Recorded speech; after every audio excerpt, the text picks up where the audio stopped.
nítorí bí gómìnà Yàyà Bello ṣe rọ àwọn ọba aláyé mẹ́ta kan lóyè, àwọn ọ̀dọ́ bẹ̀rẹ̀ wàhálà láàrin ìlú. Nǹkan kò fararọ ní ìpínlẹ̀ Kogi pẹ̀lú bí àwọn ọ̀dọ́ àwọn ìlú kan nípínlẹ̀ náà ṣe fẹ́ gbéná wojú gómìnà ìpínlẹ̀ ọ̀hún, ọ̀gbẹ́ni Yàyà Bello. Èyí kò ṣẹ̀yìn bí gómìnà náà ṣe rọ àwọn ọba aláyé mẹ́ta kan lóyè tó sì ti yan àwọn ẹlòmíràn rọ́pò wọn lójú ẹsẹ̀ kí àlàfo má bàa ṣí sílẹ̀ láàrin ìlú. Àsìkò tó ń ṣèpàdé pàtàkì kan pẹ̀lú àwọn alábàáṣiṣẹ́pọ̀ rẹ̀ nílé ìjọba lọ́jọ́ ajé Monday ọjọ́ 8 oṣù kínní ọdún 2024 yìí ló yọ àwọn ọba náà nípò. Àwọn ọba aláyé tí gómìnà ọ̀hún rọ̀ lóyè ni Alhaji Abdulrasaq Isakuto tó jẹ́ ọba onípò kínní tìlú Ohimege-Ikù Konto Ukarife tó sì fòfin dè pé kó máa lọ gbé níjọba ìbílẹ̀ Rijua nípínlẹ̀ Niger lọ́hùn-ún. Ẹni tó fi rọ́pò rẹ̀ ni Alhaji Salihu Seidu, ẹni táwọn èèyàn mọ̀ sí SARS. Bákan náà ló tún rọ ọba Sam Bọ́lá Òjòà Olúmọgò tìlú Ogorimago àti ọba Samuel Adayi Ọ̀nìmísì Ọ̀bánbàyí tìlú Ẹ̀mẹ́yìn náà lóyè tó sì lé òun náà dànù sẹ́yìn odi ìlú pé kó máa lọ gbé lágbègbè Salka níjọba ìbílẹ̀ Magama nípínlẹ̀ Niger.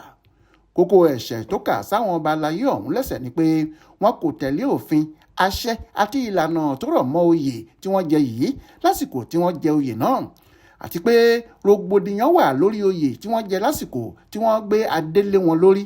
Ó fi kún pé àwọn ẹjọ́ kan wà nílé ẹjọ́ tó yẹ kí wọ́n parí ẹ̀ kó tó di pé wọ́n gba ọ̀pá àṣẹ, ṣùgbọ́n tí wọn kò ṣe bẹ́ẹ̀. Ju gbogbo ẹ̀ lọ, gómìnà ní wọn kò gba ọ̀nà tó bá òfin ìlú náà mu rárá kó tó di pé wọ́n gbé adé lé wọn lórí.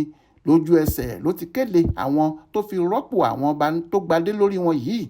Ó ní ìgbésẹ̀ ọ̀hún wáyé nítorí pé ipò ọba ìlú ọ̀hún kò gbọdọ̀ ṣí sílẹ̀ lófìfo níwọ̀n ìgbà tí ẹni tó kún ojú òṣùwọ̀n tó lè jẹ́ wà nílẹ̀. Bákan náà ló fi Alhaji Ahmed Anaje jẹ́ oyè ọba Ohino yìí tìlú Èbìrà.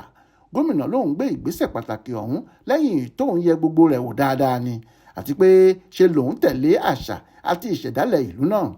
Lórí ìgbésẹ̀ tí gómìnà yìí gbé yìí láwọn ọ̀dọ́ kan tí inú wọn kò dùn rárá sí ìgbésẹ̀ ọ̀hún ṣe bẹ̀rẹ̀ sí Ifẹhonu hàn tí wọ́n sì tú jáde síta.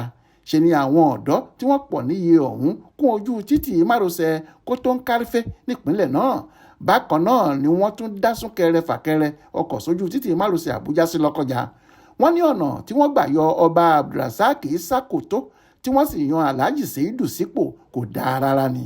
Wọ́n ní láti ọdún 2012 tí wọ́n ti yan ọba Abdulrasaq sípò yìí nínú Alhaji Seidu kò ti dùn sí i tó sì ń gba gbogbo ọ̀nà láti yọ nípò kó tó di pé gómìnà yọ ọba àwọn lọ́nà ìrú báyìí. Wọ́n ní iṣẹ́ ọwọ́ kọmíṣánná kan nínú ìjọba gómìnà Yàyà Bello, ọ̀gbẹ́ni Bashiru Gegu, òun ló jẹ́ kí gómìnà yọ ọba àwọn tí àwọn nífẹ̀ẹ́ sí. Àwọn agbófinró ìlú náà ti tú síta láti máa fọwọ́ òfin mú àwọn ọ̀dọ́ yòówù tí wọ́n bá fẹ́ ṣàmúlò òfin lọ́wọ́ ara wọn. Wọ́n ní àwọn ò ní lajú sílẹ̀ kí wàhálà bẹ́. Adéwálé Adéoyè ló ṣàkójọpọ̀ ìròyìn ọ̀hún fún Aláròyé online television.